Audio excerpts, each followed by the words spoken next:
Hello Gemini, Sun, Moon, Rising, and Venus signs. Kamusta po kayo? Sana po nasa mabuti kayong kalagayan. Welcome back po sa Star Tarot. Kung bago po kayo rito, welcome din po kayo.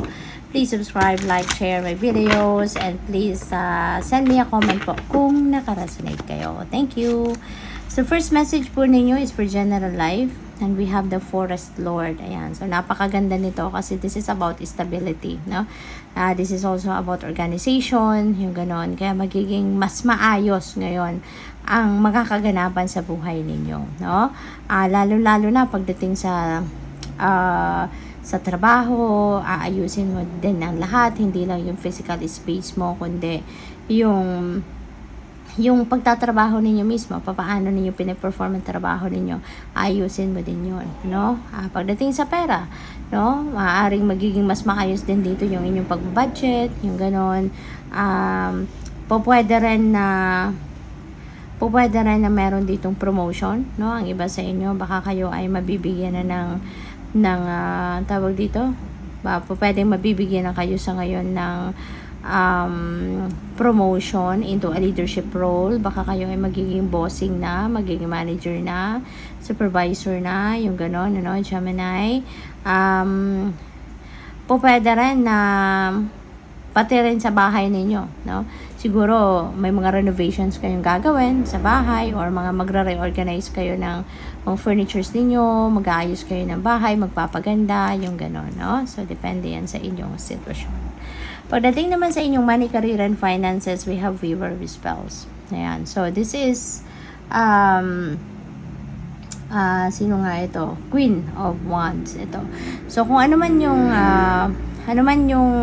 ine-envision ninyo for yourself, no?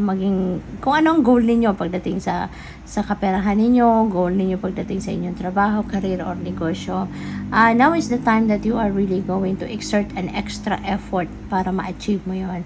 Ngayon, you will be eye on the prize, no? Talagang you will be determined, you will be focused, gagawin mo ang lahat para ma-achieve mo kung ano yung goal mo sa trabaho or goal mo sa career mo or sa negosyo mo. Kaya, meron kang extra fire, no? Sa dibdib ninyo sa ngayon, determinasyon, yung drive ninyo, yung adrenaline, talagang napakataas ng level para na ma-achieve, no? Or marating ninyo agad kung ano man ang goal ninyo rito. So, pagdating naman sa inyong relationships, we have the Hermit. Wow. So, baka napapagod na kayo. Baka napapagod na kayo napapagod na kayo sa ibang mga bagay, napapagod na kayo sa trabaho ninyo, sa kung ano man ang ginagawa ninyo, kaya pati siguro yung relationship ninyo ay nako-compromise na din. Kasi maybe sa pagod ninyo sa trabaho, no, nakakaligtaan nyo na yung mga obligasyon din ninyo sa person ninyo. Baka pagdating ng bahay, no, kung nagtatrabaho kayo outside of the house, pagdating ng bahay, hindi nyo na nagagawa, no, yung obligasyon ninyo or mga duties ninyo para sa pamilya ninyo or para sa person ninyo. So, maaaring nako-compromise dito yung samahan ninyo, no, ng inyong person, pati na rin ng mga anak ninyo or kung sino man ang kasama ninyo sa bahay, no? So, pwedeng ganun ang ganap. Kaya, this is the time siguro na kailangan mo muna magmuni-muni, magnilay-nilay, pag-isipan ninyo kung ano na mga nangyayari sa buhay ninyo. Take time to evaluate, no, what is happening para ma-address ninyo ng mas maaga kung ano ang nagiging problema sa ngayon, ano, na maring nakaka-apekto na din sa inyong mga relationship. Okay?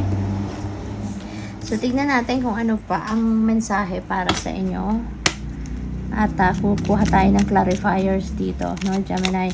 And I would like also to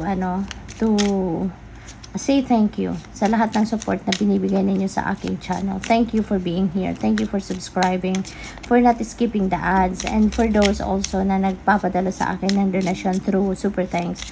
Maraming salamat din po sa inyong tulong, no? So, dito naman sa Forest Lord, yung clarifier natin is King of Pentacles and Eight of Wands. So, most likely, maraming opportunities talaga ang dadating sa inyo rito. At ang oportunidad na to is also going to help you na makapag-establish kayo, no, ng mas mabilis sa inyong kaperahang aspeto, no? Ma-secure ninyo yung inyong financial future, ma-secure ninyo yung inyong financial security and stability, mabilis ninyong makukuha ito. Mabilis ninyong maisa sa katuparan, no, yung mga goals ninyo rito kasi dahil sa paparating na mga oportunidad. So this is really, really beautiful. And you will end up, no, very successful sa inyong kaperahang aspeto, money, career, and finances. Kasi ano na kayo, you know, dati na nga kayong dati nyo nang inaayos yung mga areas of life na yon, plus meron pagdadating na mga additional opportunities, no, sa talagang parang sinasang-ayunan ka ng universe. Kung ano man ang balak mong gawin or ano man yung mga ginagawa mo ngayon or goals ninyo, parang pinapadalhan ka ng support ng universe sa ngayon. So ibig sabihin kung ano yung mga goals ninyo sa ngayon regarding kaperahan ninyo, regarding trabaho, karera, you know, maybe that is already in alignment with your purpose sa ngayon, or that is in alignment with your destiny, no, sa ngayon. Kaya napakaganda. Pagdating naman sa inyong money, career, and finances, look at this. You have the Empress. So, Empress is also a very abundant and prosperous energy. Kaya talaga, napakaswerte ninyo ngayon, Gemini. Maraming dadating na oportunidad dito na maghahatid sa inyo ng mas maraming kaperahan, mas maraming abundance, mas maraming prosperity, mas maraming ikakaginhawa kayo sa buhay sa ngayon. There are so many opportunities na ang dadating sa buhay ninyo sa ngayon na makakatulong sa inyo na mag-expand kayo, mag-thrive kayo sa inyong kaperahang aspeto, no? Magiging successful yung inyong trabaho, yung inyong karera, yung inyong negosyo, kasi maraming dadating na additional na pera, na pwedeng additional na pangkapital ninyo, mas marami pa kayong magagawang negosyo, mas marami pa kayong maisisave na pera, yung ganun ba, no? Kaya napakaswerte. So, dito naman sa inyong relationships, ang iba sa inyo siguro is becoming a mom, no? Baka ang iba sa inyo magiging nanay na rin, no? Baka ang iba sa inyo rito, pwede rin, no? Na since merong mga issues na pinagdadaanan ng iba sa inyo rito, na nakakaapekto, no, sa inyong relasyon. Baka ngayon, kailangan lang talaga ninyo na magpahinga, diba? Kailangan lang ninyo na, isipin din ngayon kung paano ninyo aalagaan ang inyong relationship, no? Kasi baka yun ang kulang, no? Baka yun ang kulang, yung pag-aalaga ninyo sa inyong relationship, pag-aalaga ninyo sa person ninyo, baka yun din ang nakakaligtaan ninyo. Okay? So, tignan natin kung ano yung inyong final message.